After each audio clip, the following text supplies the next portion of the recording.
Hi, I'm Susanna Bowling, and this is live from the Hotel Edison. Times Square Chronicles presents Zoom Style. There's a very exciting new musical coming to the York Theater, Monte Cristo, and the book writer and the lyricist has been nominated for two Tony Awards for Anna Karenina for both his book and his lyrics. He won the Outer Critics Circle and the Drama Desk for Desperate Measures. You work a lot with David Friedman. Do you guys have other projects coming up? Nothing currently, but I've done four musicals with David. Desperate Measures, which did well, and then Chasing Nicolette, which was a lovely musical that had three productions about the um, a love affair between a Muslim and a Christian in a time of love, hate, and prejudice, except it happens to be in 1224. So, Oh, wow. yeah. And what were the other ones? Let's see, we did one of Nellie Bly, Oh, wow. which was fun, which we did at Village Theater, did a production of it. She was the first New York female reporter. Yeah. Uh, and then we did, I don't know, we've done some that really never went anywhere. We did Money Talks, which was a four-person musical about Ben Franklin. So Now you're writing with a new writer for Monte Cristo. Who's the new writer? Steve Weiner, I can't even tell you how I met Steve, but we've done three projects together. We did The Rivals, which did very well at Bristol Riverside Theater. We did Penelope, or How the Odyssey Was Really Written, at the York Theater about 2 years ago, just after COVID. Oh, based on And the Ulysses, yeah, Penelope? based on Ulysses, but from the point of view that Penelope really wrote the stories of the Odyssey because she was trying to stall the suitors. So she would keep getting these letters from Odysseus saying, I'm on my way home, but I got delayed by this. So yeah, that was good. I liked that a lot. It never went anywhere, but we loved it. And now Well, we it's have funny Monte Cristo. because when you say Penelope, I think the movie where the girl's like a pig. Oh, is that it? Yeah. No, Yeah. this is But this. I would think Penelope, once you told me when it was and where it was. Yeah. You love taking on projects that go into history. Well, I love taking projects that are free because they're in public domain. So I do a lot of classics because they're great stories and I don't have to pay anybody to adapt them. So but also, I mean, they're classics for a reason. They're classics because they, speak to a universality, and that always works well for musicals. Now, Desperate Measures, that had a long run. I mean, it went from New York to off Broadway to playing all over the country. Um, Yes. does is it still playing? I don't know if it's playing anywhere now. It gets, I get royalty checks occasionally, so it must be playing somewhere. Um, yeah, actually, after we did it, we had, I think, like nine productions lined up, and then COVID happened, so they Mm. got stalled. But then the next year or two, we've been getting productions, and we have some producers who are trying to sell it in London. So we'll see. Oh, that would be would that be Pat Addis? Because I know. No, these are new producers that Oh, really? are Because connected to that. Pat is madly in love with Desperate Measures. Oh my goodness, she saw it so many times, many more times than I saw it. She would be there every night, and yeah, Oh, she championed it. I mean, not yeah, only did she help produce it and make the album happen, but she really championed that show and still does to this day. yeah, she's great. Um, Monte Cristo, this is it's not its world premiere, correct? Or Yeah, is no, it this its would be the world? world premiere. We did a workshop last year of it at the York also, or a year and a half ago. But yeah, this is the world premiere, and we keep making changes, so we'll see what happens. In this production, what would you like audiences to take away from it? Wow. First of all, I think it's a terrific story and a terrific love story. So I think people will be moved by the romance of it, but it's also very relevant to today in surprising ways.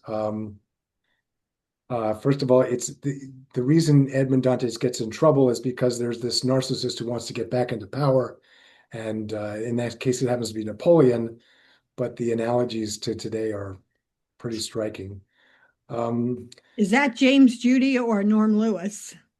James Judy is well, nobody plays. Well, somebody plays Napoleon for a short time. Norm Lewis plays Villefort, and James Judy plays Danglars or Danglars, however you say it. And they're both superb. However you say it and you wrote it. I Well, love no, it. but I don't speak French well. I never know how to pronounce No, the but I English think names. that's fabulous. Yeah, yeah. Uh, It's and also sorry. I'm sorry, no, go. No, it's also what's interesting is the original story had actually a lesbian relationship in it. And when it always got dropped out of, movies and play versions since then. And when we put it back in, people were saying, "Oh, you're just pandering to today's audience." No, no, it's in the original novel, written in 1832 or whatever, and it was banned briefly by the Catholic Church because of that. So, Why did you put it back in? because I thought it was relevant to today, but also because it works well with our story comically. I mean, to do a novel, you have to take certain liberties and condense the characters. And this just made for a funny um, situation. No, because when I read that, I was like, wait, did I read this correctly? Because I'm a big fan of the Count of Monte Cristo. And I'm like, I don't remember this. Yeah, it's interesting. I probably read the first time when I was 12 or 13, and I don't remember it either. But when I went back and read it 2 years ago, it's fairly clear that that's in there. Yeah. You tend to work with a lot of the same people, Sierra Boggess, Laura Molina. Um, does it help your projects to know the people that you're casting and working with beforehand? Actually, in Laura Molina, I don't think I knew her before Desperate Measures, and then I love her. So we did a project where, oh, that's another project that Steve and I had that she actually directed the reading as Yeah, I well was as going to singing. ask about this. What happened to that I show? forgot that. Yeah, Love in the Time of Crazy.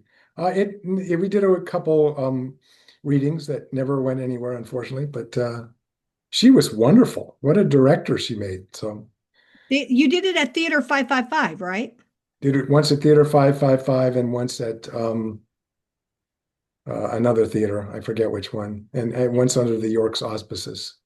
I saw it at Theater 555. Yeah, it improved after that, but I anyway, liked that show. I was surprised that show didn't go far. I don't know. I Politically, didn't. it would go really well right now.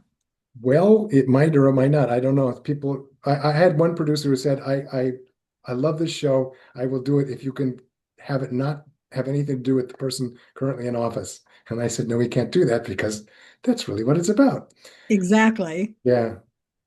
Um, what comes first, the book or the lyrics? In my case, it's kind of both.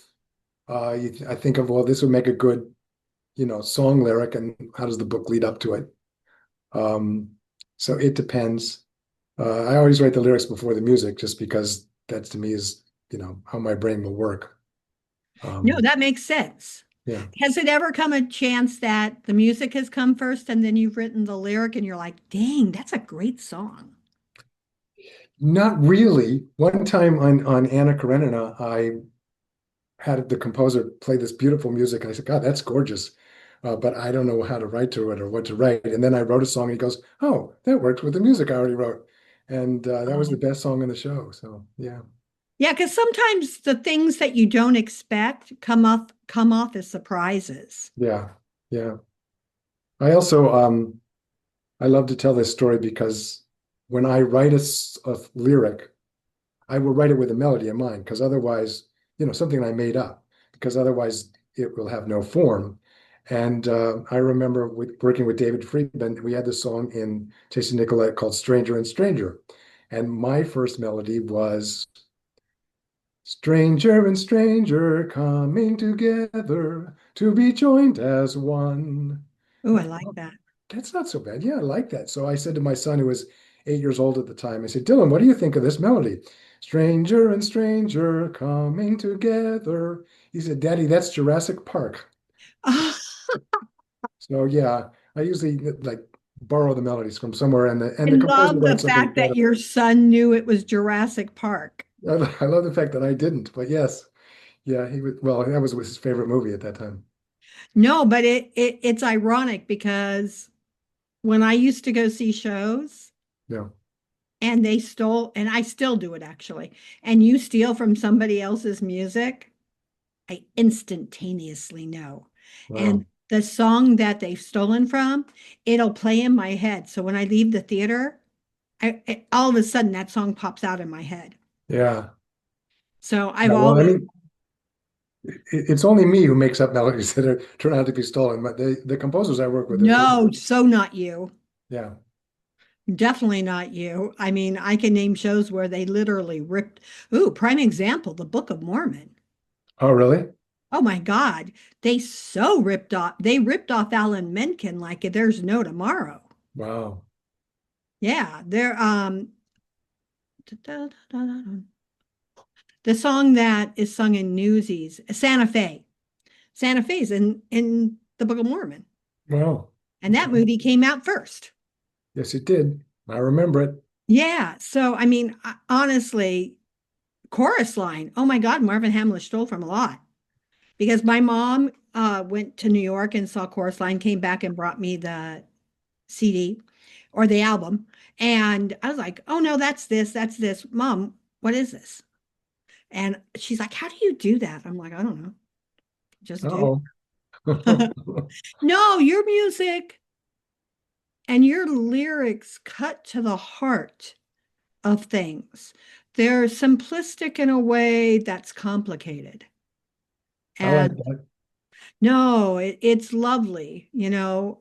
Sometimes simple is the most complicated thing of all, or it's really not, and we make it the most complicated thing of all. Yeah. What's next for you? I know Monte Cristo's like just coming up, but what's next for you? What else are you working on? I don't know that I have another musical in me. I'm so, given to Focus. this project at the moment. Yeah. Are there things that you still need to change with the project? I hope not. The problem is at the last minute you start to panic and then, oh, we'll change this, we'll change that. And I'm trying not to do that. But I mean, most of the things that we learned in the workshop, we have since addressed. And I love working with Peter Flynn. Peter Flynn is a terrific director because, well, for original projects, because he, knows when something is good and when something should be left alone. And so I've enjoyed his guidance on this. Oh, so he knows when to edit you. Well, he'll certainly when I give him a song, he'll say this lyric here and this lyric here are cliched, and he'll be right. So I'll Oh, fix it. nice. Yeah. Um, There are wait, actually very Peter, few direct, sorry. did Peter also do Desperate Measures? No, that was Bill Castellino, who was also terrific. And Bill Castellino was a very good editor of the book, especially because there was much too much book when it started. In the show, what is your favorite moment? My favorite moment. I mean, I think the song is so good when Edmund first is thrown into prison because Mm. it's a heartrending cry and it works both from it's called Is Anyone There? And it's both a cry to the guards to listen to him and to God above to, heed his does he know how unjust this is? So it works very well in the show. A lot of your stuff is very spiritual. Are you that spiritual? I don't think I am. I as I get older though, I mean David Friedman was very good on, what's the meaning of this and how is it going to change society and all that. And as I've gotten older, I think I'm caring about that more. What's the message that I'm leaving people with? And I do think that's important.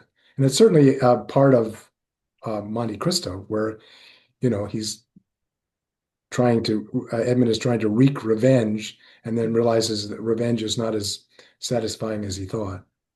No, because also in Desperate Measures, there's a lot of spiritual songs and a lot of songs questioning who we are. Is Yeah. that us as a society, or is that the deep part of us asking God, okay, what? Tell me what? I think I mean, in the case of Desperate Measures, of course, there was a nun and a priest, so it was hard to not be spiritual now and then. But yeah, I mean, I think that's what made this even the Shakespeare play interesting, is that there was a question of justice and injustice, and why is this happening to me? So That's always my question. Why, God, why? yeah. Um, what made you start writing books and lyrics to musicals? Well, let's see. Um, it goes back to when I was in high school. Mhm. I went to an all boys high school, and the only way to meet girls was to be in the musical. So, because we did musicals with like three other Catholic schools around there. So, that's how I learned to like musicals in the first place. It was High Button Shoes, and they gave me a small solo. And so I continued that in college, and I loved musicals. But I found out when I got out of college, I really couldn't act at all. So the best thing I could do was write them and listen to other people sing and act them. So that's what I enjoy doing. Who were your mentors? My mentors. Gosh, I mean, I love Alan J. Lerner. It shows how old I am. I certainly like Stephen Sondheim, although he's a little more erudite than I would be. Um, I love Les Mis. So I guess I mean, Les Mis is certainly, it was interesting working on that because, of course, that's a 19th century uh, French novel. So Right. there are certain, parallels already, and the story of somebody unjustly thrown into prison. So it has certain parallels there. What was the first musical you ever saw? The first musical I ever saw. Well, my parents, when I was young, would take us to Sound of Music, Bye Bye Birdie. I don't remember which one I saw first, Oliver Twist. So I saw those. The first Broadway musical I ever saw was um, Follies. Ah, When I was in college, we came to New York and saw it. So it came to LA and I saw it something like 12 times. 12 times? Oh Yes. my goodness. I was very lucky. My father was in the business, so he would get tickets.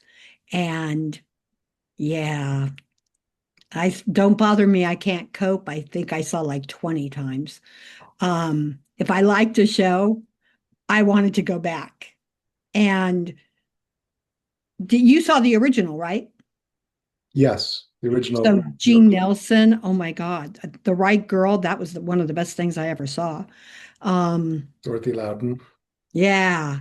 Dorothy Loudon, no, Dorothy Collins. Dorothy Collins, is that what her name is? Okay, Yeah, sorry. Dorothy Dorothy Collins. Collins. And Yvonne DiCarlo was sang. Uh-huh. And Alexis Smith. Alexis Smith, yeah. Yeah, love that show. Yeah. Um, who would you say, what musical, is there a musical that inspired you? I know you said that Les Mis, but were there musicals before that that inspired you to really do what you do? I don't know. When I first came to New York, the show I saw 10 times was Chorus Line, mainly Okay. because anytime somebody came to visit me, I would take them to that because I knew they would like it. Uh, Okay. but I mean, I was hooked long before that. I was hooked with High Button Shoes. So What advice would you give to theater writers, book writers, and lyricists today? I don't know. It's tough. You have to love it because it's a lot of work, and you have to be prepared for a lot of disappointment. Um, I remember I did the BMI workshop when I first came to New York, which Oh yeah. I really liked. And it Wait, was who were your teachers? my first year was Lehman Engel, who was Okay, yeah, brilliant. yeah. I loved Lehman. My favorite story of Lehman Engel is I got up and did my first song where I wrote the lyrics, and I said, he said, "You have a beautiful voice." I said, "Thank you so much. What did you think of the lyrics? You have a beautiful voice. Sit down." Uh, He didn't like the lyrics so much. Um, but it was Lehman Angle, and then I took a couple years off, and the next time it was Skip Kennett, I believe. Oh yeah, Skip Kedden. Okay. Yes, and then the third year I think was Maury Yeston, and I only went to one class. Oh wait, so were you there during the time of David Spencer? I don't remember the name David Spencer. I used to be one of the resident singers of the Ah, BMI, and they would call me in because I could learn music really, really fast oh wow. and perform it, like learn, perform kind of thing. Yeah. So I know all those guys and loved doing that. Actually, that was one of my favorite things to do. Didn't pay anything, but it was great. Yeah, Um, but my point was that I was amazed in some of the other years how people would come week after week without having written anything. really? It's bizarre because you think, this is your chance. Yeah, so Well, not in the what year else I did, later. I churned out stuff. So Did you still have to write music to Streetcar Named Desire? yes, we did. I don't Ugh, remember my song anymore. And one did Death of a Salesman, I think. I don't And remember one did Death The of a Moon is Salesman. Blue, I think. I know that I did The Ghost of Mrs. Muir, Okay, but that I sounds familiar. remember I remember Streetcar Named Desire, thinking, "Oh God." Um, is there a songwriter or a book writer or a lyricist right now that you admire and that you look forward to seeing their new works? Well, I admire Glenn Slater as a lyricist. Steve Weiner has worked with him also. Um, I, I I love, Alan Menken's music. Yeah, Um, yeah, I do too. Have you ever been involved? Have you ever gotten like any of the awards? Like Monday, I'm going to be at the Cleveland Awards. Um, cool. yeah, I love going there. Um, but the Cleveland, the Gilman Gonzalez, the Jonathan Larson, did you ever win any of those or did you ever go out for any of those? Well, yeah, good. The clay band's so much money. I apply to it every year, and I've been told a couple times you were, the semifinalist or second or whatever. And I think I won a whatever the award is where you don't get money, but you're recognized. I think a Jonathan Larson. Mhm. I could be wrong about that, but I have never won the top prizes on those. Steve Weiner has. Steve Weiner won the Richard Rodgers Award twice, Oh, really? the composer. Yeah. Um, and he's also won a Jonathan Larson Award, I'm pretty sure. Yeah. Oh, yeah, there's also the Gilman Gonzalez. I'd never applied to that. Don't know Oh what my it is. God, that's a lot of money, the Gilman Gonzalez. Oh, good. Now you tell me. Okay. Is that for lyricists or book writers or? For all. I mean, Okay. the Cleveland definitely goes for book and lyricist because that's what Ed wanted. Yeah. Because he knew that that composers could always make money, but the lyricist book writer not so much. Hmm. So that's why he did the award. Yeah. Um, tell us when Monte Cristo is playing at the York. Let's see. The first preview is March 12th and it opens March 19th and it plays to April 5th or possibly longer. So, And if you were to give it a marketing plug, what would it be? oh my God. That's easy. It's the cast. I can't believe we have this cast. Yeah, Um, fabulous cast. Sierra Boggess said yes, and that led to Norm Lewis saying yes, Adam Jacobs saying yes, and Karen Ziemba saying yes. And a lot of the other people were in the workshop. So Well, uh, I love James Judy, and I'm so glad that you put him in. I love James. James Judy was in my first production. He was in Chasing Nicolette when we did it at Westport. And he was just the loveliest man. And then I saw him again at the Goodspeed Opera when they did Christmas in Connecticut. Oh, yeah. And he was hilarious, which is so funny because we make him the villain, and he's such a nice, charming guy. So Yeah, I've known him for like 30 years. yeah, I think since I came to New York, actually.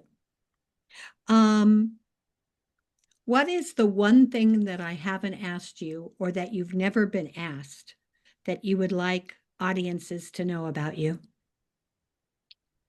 I don't know. I'm just grateful to be doing musicals. If I wasn't writing musicals, I don't know what I'd do with my time because that's the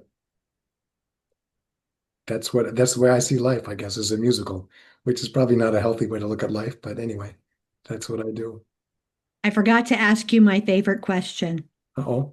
They say that eyes are the windows of the soul, but I think songs are. What song or cycle of songs, you can name more than one, describes who you are?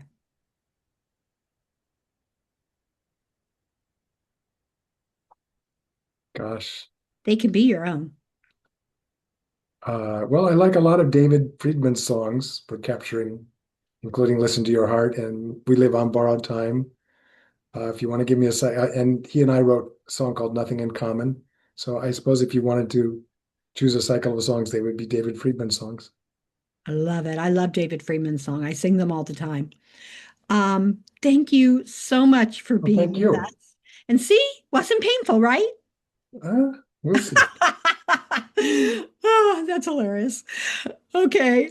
Thanks, Um, Suzanne. this has been Susanna Bowling with Live from the Hotel Edison, Times Square Chronicles presents with our guest, Peter Kellogg, who I'm very grateful for, and for Magda Katz for always zooming us and making us look and sound good.